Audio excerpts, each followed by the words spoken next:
Hello दोस्तों, मेरे इस चैनल में आप सभी का बहुत बहुत स्वागत है। तो आज का जो मेरा टॉपिक है वो बहुत छोटा है और मेरी समझ में ये है कि आप लोग को भी समझ में आना चाहिए। तो जो आज का टॉपिक है वो वाइट कॉलर अपराध है, जो कि अपराध शास्त्र का एक छोटा सा टॉपिक है और इसे हम एलएलएम में पढ़ते हैं। तो ये जो अपराध है इसे सभी को जानना आवश्यक है, क्योंकि जो बड़े बड़े व्यवसायी हैं वो अपने व्यवसाय के आड़ में अपने जो है लाभ प्राप्त करने के लिए ये अपने व्यवसाय के आड़ में इसे करते हैं और इससे जो जनता है वह अनभिज्ञ रहती है। तो आइए शुरू करते हैं। कुछ ऐसे व्यवसायों में अनैतिक व्यवहारों के लिए ऐसा पर्याप्त लाभदायक अवसर रहते हैं जिनकी और जनता विशेष ध्यान नहीं देती है।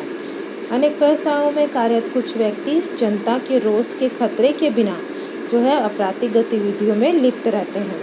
इस प्रकार के लोग व्यावसायिक क्षेत्र तथा जनसेवी संस्थाओं में बहुधा पाए जाते हैं।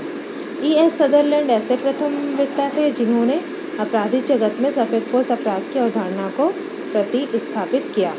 सदरलैंड के द्वारा कहा गया है कि सफेद जो समाज के सम्मानित तथा प्रतिष्ठित परिस्थिति के व्यक्तियों द्वारा जो उनके व्यवसाय के दौरान किए गए अपराधों को सफेदपोश अपराध कहा जाना चाहिए। जैसे झूठे और कपटपूर्ण विज्ञापनों द्वारा दुरुपयोग, पेटेंट्स, कॉपीराइट, ट्रेडमार्क के नियमों का उल्लंघन आदि कुछ ऐसे सफेदपोश अपराध हैं जिन्हें उद्योगपति, निर्माता तथा अन्य उच्च स्तरीय वर्ग के सदस्य अपने व्यावसायिक अनुक्रम में लाभ कमाने की नीयत से प्राय करते रहते हैं। सफेदपोश अपराध के उदाहरणों में तुलन पत्र की कूट रचना, माल के दोष या खराबी को छिपाना, नकली माल को बेचना, किसी दूसरे की गुणवत्ता युक्त माल की स्वयं का माल बताते हुए बेचना आदि भी सम्मिलित है।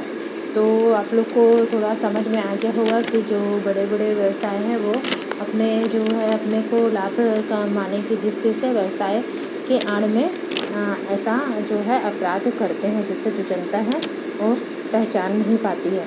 भारत में सन 1992 में घटित हर्षद मेहता कांड प्रतिभूति घोटाला इसका ज्वलंत उदाहरण है, जिसमें अनेक बैंकों के उच्चाधिकारी, अफसर तथा बड़े राजनीतिक नेताओं की मिली भगत के कारण देश को भारी आर्थिक संकट में डाल दिया गया।